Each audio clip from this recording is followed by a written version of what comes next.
dasal o panalangin o pakain sa Santo Cristo. Yan, pag-usapan natin kagimat.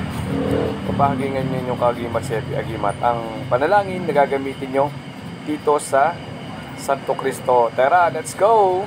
What's up mga kagimat? Na ito na naman ninyong kagimat, si Heping Agimat na mahilig sa agimat pero wala namang agimat. Nasa puso ang tunay na agimat.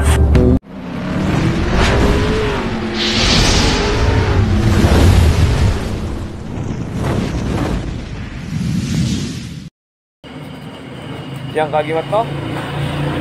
Pag-usapan natin yung Santo Cristo. Yan.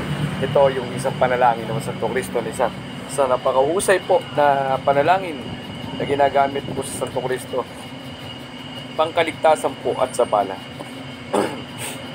Yung kagimat na pag-usapan natin, yan Santo Cristo, yan po ay pag-usapan muna natin, yan po ay klase po ng Santo Cristo na ang kahoy po niya yung nasa gitna ng krus ay girero litagtag, no? Kahoy po sa litagtag na girero, at yung gilid po niyan ay anubing.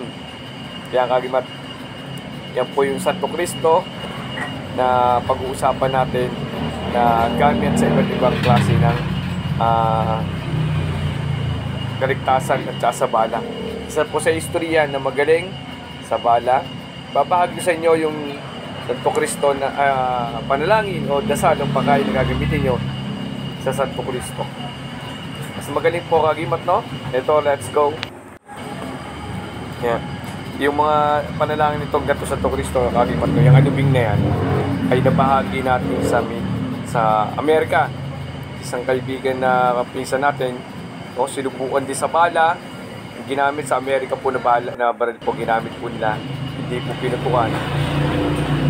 Kaya po yung pa isa sa ginamit natin sa ating mga kaibigan, hindi rin po pinutukan at may nilisan ng bala. So, marami po yan, sa mga kaligtas, pagsuot nyo po yan, lagi nyo alagay sa panalangin, ay iyan po ay napakahusay na kaligtasan po. Kaya kagimat to, lahat ng gamit po, alagaan po lagi. Hindi ibig sabihin meron na kayo, ganun na agad po. Huwag na po subuhan sa testingan, basta yung babahagi po, gamitin nyo lang po, panalangin, mga panalangin na yan, tuloy-tuloy nyo lang po yung panalangin para po sa ating mga gamit. Yan, kagimat to.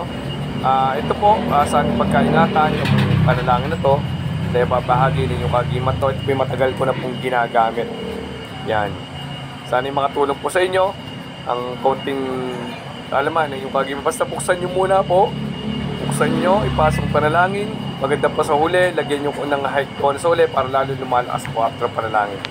Ito na kagimat yung panalangin na screenshot nyo na po. Salamat. God bless po.